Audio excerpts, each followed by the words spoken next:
Kita akan bahas yang namanya PKWT dan PKWTT. Pokoknya tetap kok gue kontraknya cuma sampai segini, kapan tetapnya? Oh ternyata bisa diajak lari nih anak gitu. Nah itu biasanya Terlepas dari bukan soal budget, karena kalau memang perihal budget, setelahnya nggak mungkin ada hiring lagi.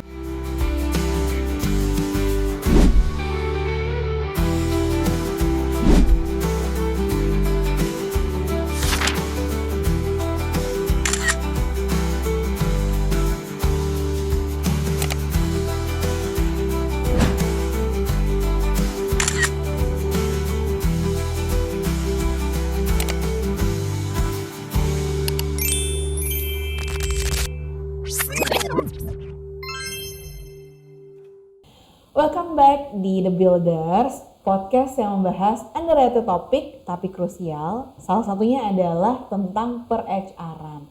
Nah, balik lagi bareng Double D, Dinda, Didin. Kali ini kita bakal bahas tentang fresh graduate. Yang dimana fresh graduate ini udah mulai menjamur lagi karena ini bulan-bulan kelulusan. Plus betul. yang berbeda kali ini adalah fresh graduate-nya masuk dari teman-teman Gen Z gitu. Nah kali ini Besti Dinda dan Besti Didin mau bahas tentang strategi gimana caranya teman-teman yang masih baru-baru mulai berkarir, bener-bener pokoknya mungkin ada pengalaman magang karena sebagai golden ticket gitu kan yang kemarin. Tapi kali ini kita mau bahas dari sisi gimana caranya biar kita tuh bisa dapet kontrak tetap atau apa aja sih pertimbangannya. Terus Jadi karyawan tetap. Jadi karyawan tetap, betul. Jadi pegawai tetap. Nah, gimana caranya? Aku mau tanya dulu nih ke Besti Didin. Besti Didin kan udah lumayan lama banget di dunia per-HR-an gitu ya. Yes. Gak hanya HR yang administrasi doang, tapi juga melakukan rekrutmen.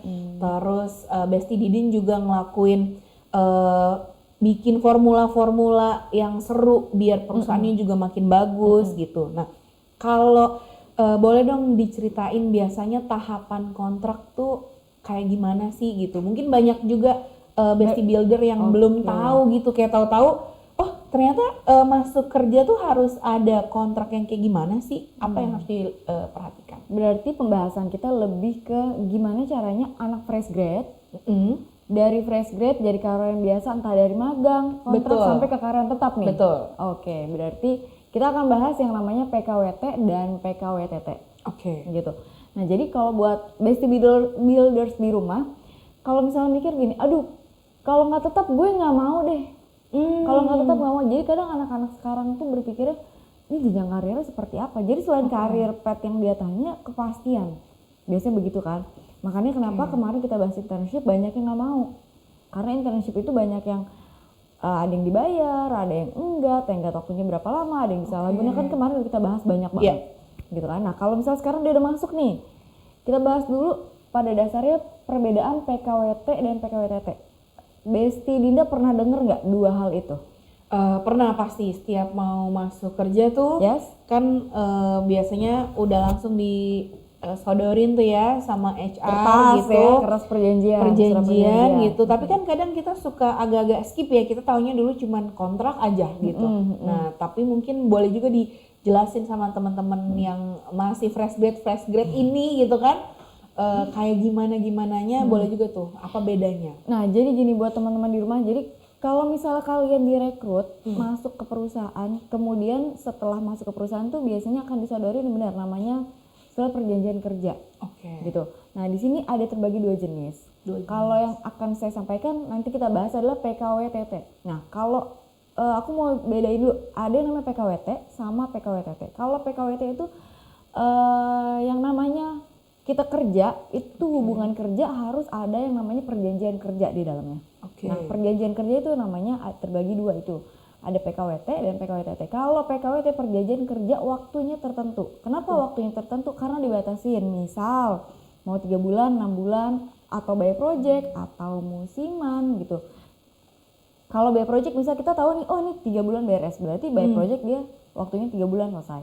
Oke, jadi Gitu. udah dari awal di kontraknya Betul. Besti Builder udah tahu Udah bahwa harus tahu.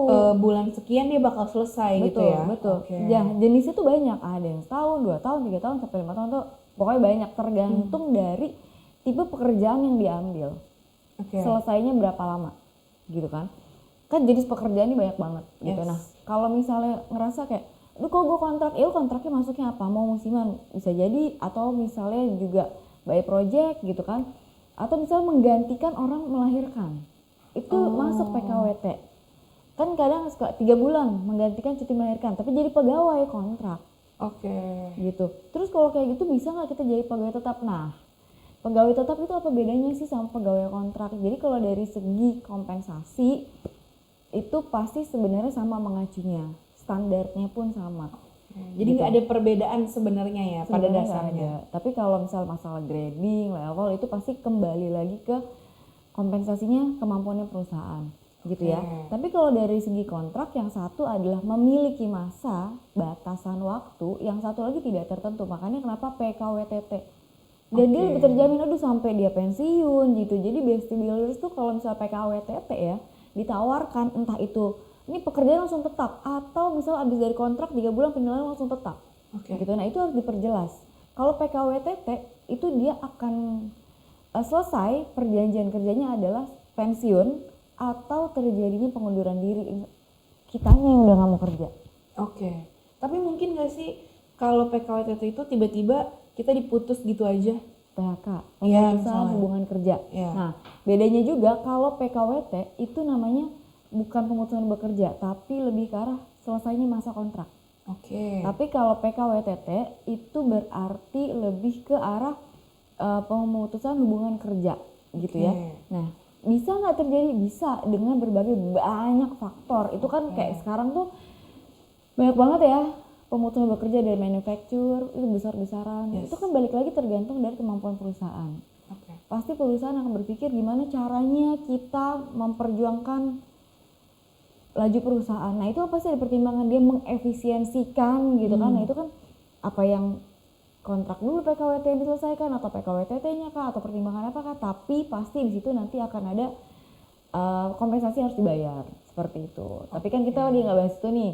Kita kan nanti lebih bahas ke arah gimana caranya strateginya anak-anak baru nih dianggap jadi pegawai tetap, karyawan tetap gitu kan. Jadi pastiin di 3 bulan pertama itu fondasi awalnya itu lebih ke arah personal branding, Besti. Oke. Jadi salah satunya kalau tadi di awal kan biar Besti Builder tuh ada gambaran ya. Apa sih bedanya ada jenis kontrak dulu. Betul, gitu. jenis kontrak. Biar nggak ujuk-ujuk sebenarnya kontraknya sebenarnya udah mau jadi pegawai tetap gitu kan, karyawan tetap. Tapi ternyata karena miskom gitu, nggak baca dengan jelas atau apa. Terus kapan nih tetapnya dan sebagainya. Kadang kan ada yang suka kayak gitu ya. Betul.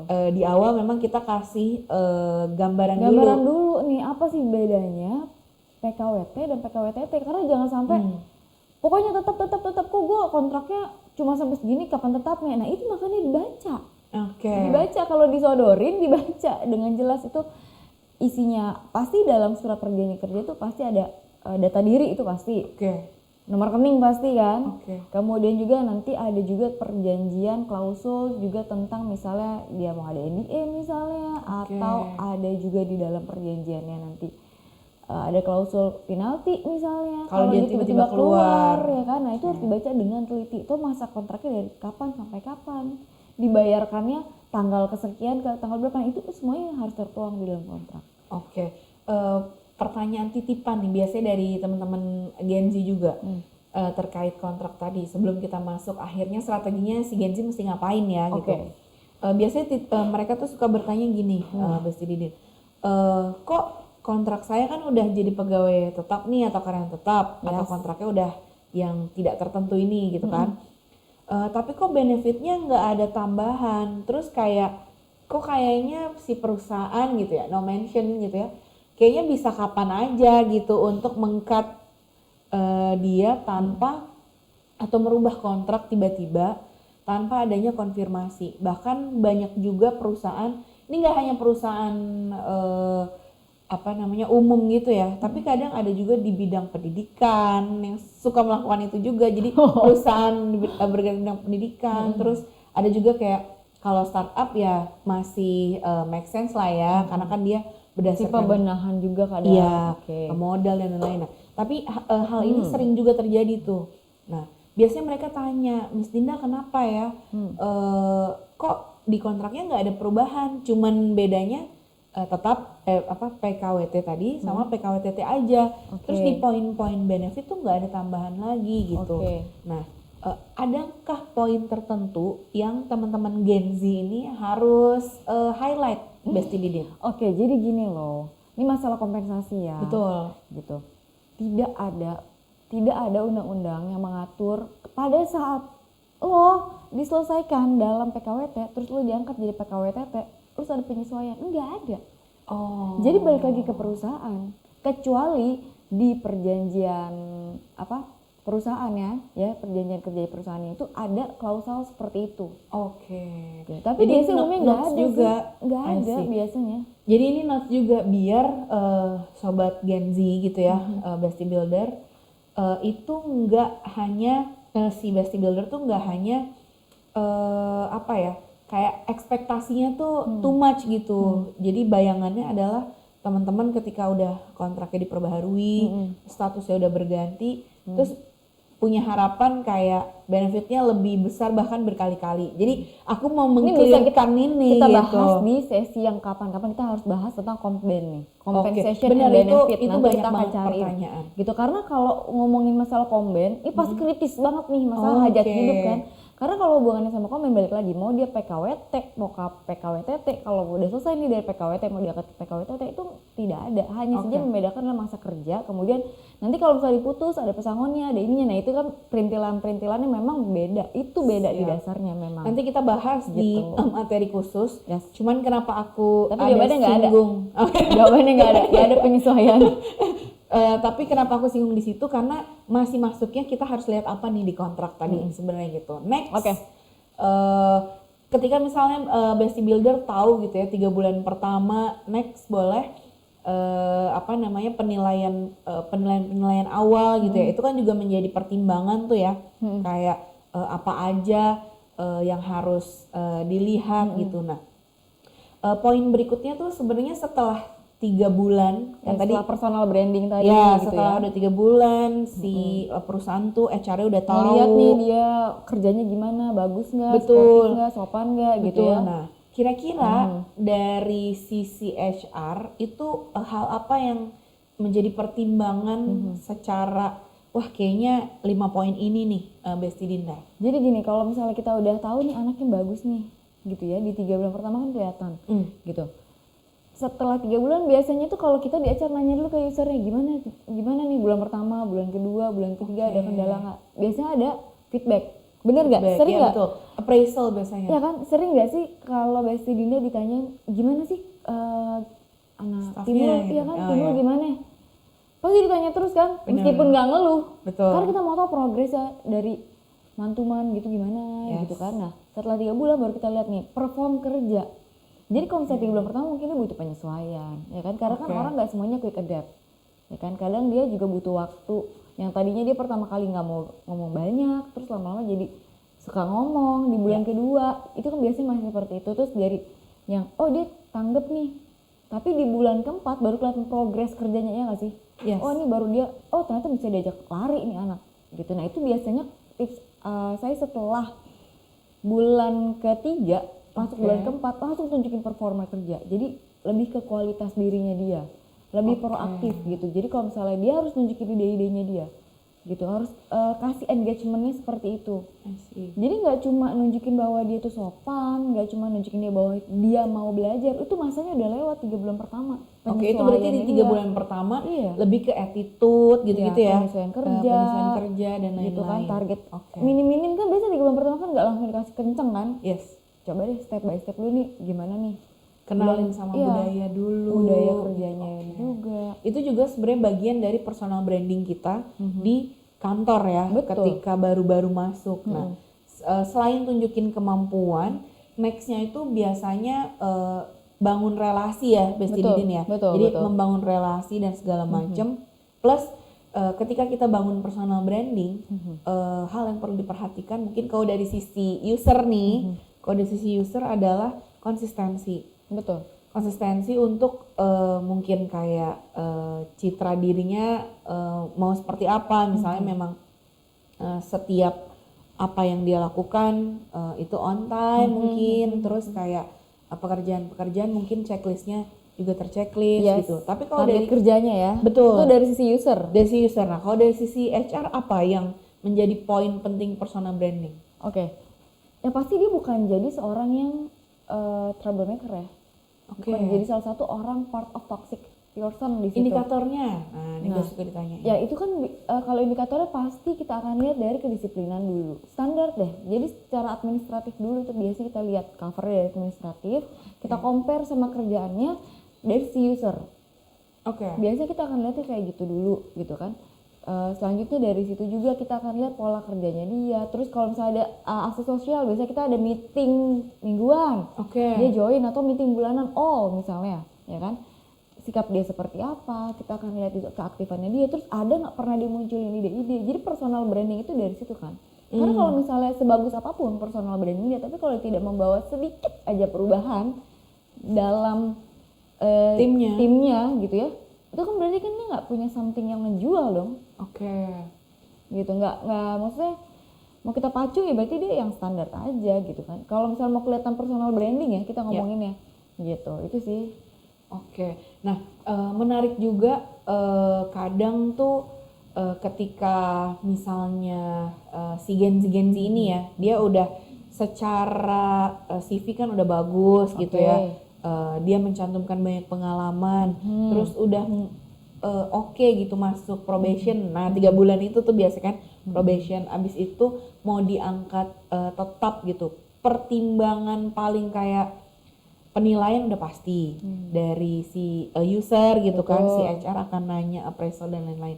Tapi kalau dari segi HR sendiri, kan kadang suka ada juga ya kayak kok feel-nya kayaknya nggak masuk nih meskipun usernya bilang oke. Nah HR tuh boleh nggak sih kayak kasih sudut pandang berbeda gitu ke user dari sisi yang lain gitu? Aku agak penasaran juga sih sebenarnya ini nggak ada dalam konteks diskusinya, cuman ini cukup menarik karena aku sering menemukan usernya udah oke nih, jadi user tapi udah dari HR kok saran ini nggak bagus gitu ya? Iya, jadi user udah oke karena ini berdasarkan pengalaman aku pribadi. Jadi ada satu case di mana semua user puas, jadi kan ada indikator-indikator KPI-nya gitu ya, tercapai, terus kemudian misalnya bahkan more than KPI dia, jadi misalnya target dia 10 contoh aja gitu ya, tapi dia misalnya bisa achieve 13, 15 gitu. Terus tapi akhirnya dia harus di-cut juga, terlepas dari bukan soal budget ya. Kan soal mau jawab budget. Iya, bukan. Jadi terlepas dari bukan soal budget, karena kalau memang perihal budget, setelahnya nggak mungkin ada hiring lagi dengan part yang sama kalau perihalnya budget. Nah, sedangkan dia udah high achiever gitu. Nah, biasanya pertimbangan apa sih yang coba di fight sama HR atau mungkin ada sudut pandang lain? Nah, ini juga sering banyak ditanyain sama bestie builders yang kadang kenapa ya Miss, ini udah achieve, ini gini. Tapi kok diselesain? Tapi diselesain. Nah, itu biasanya ada nggak sih faktor-faktor kunci gitu? Siapa tahu bisa kasih bisikan-bisikan gitu bisikan kan? goib. Iya. Jadi gini, pertimbangannya kenapa tidak diperpanjang intinya? Karena kan kita ngomonginnya gini.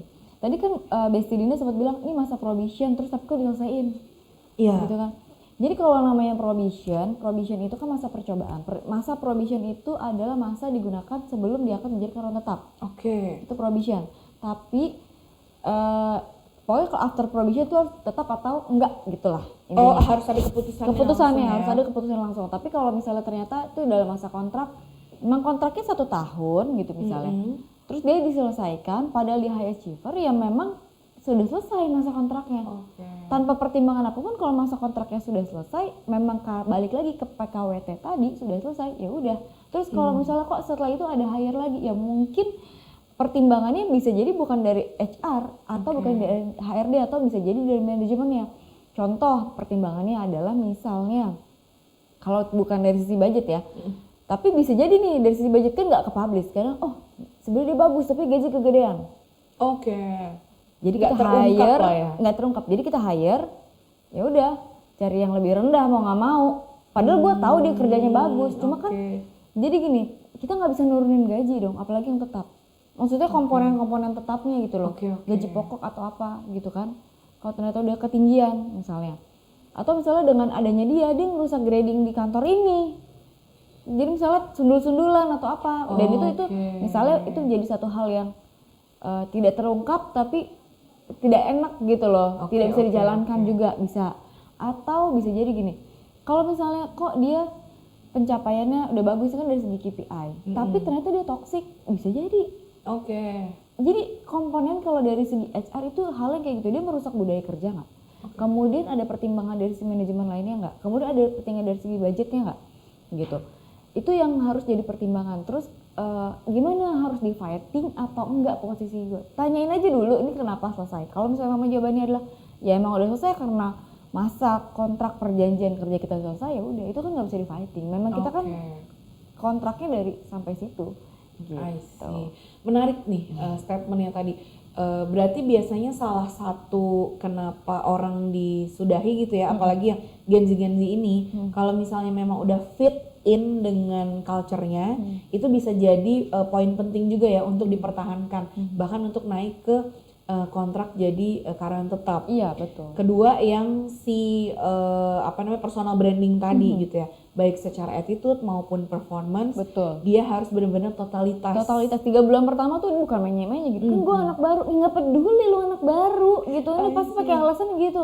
Gue anak baru, jadinya gue masih penyesuaian. Iya lu penyesuaian seminggu kan bisa, 2 minggu kan bisa. Berarti setelah itu penyesuaian kerja dong. Jangan lu nggak disiplin tuh macet pak. Ya kan lu bisa prediksi dong 3 hari lo kerja kan mungkin hari keempatnya nggak usah telat dong. Betul. Kayak gitu-gitu sih. Nah itu jadi topik bahasan kita hari ini. Poinnya tuh udah dapet banget ya.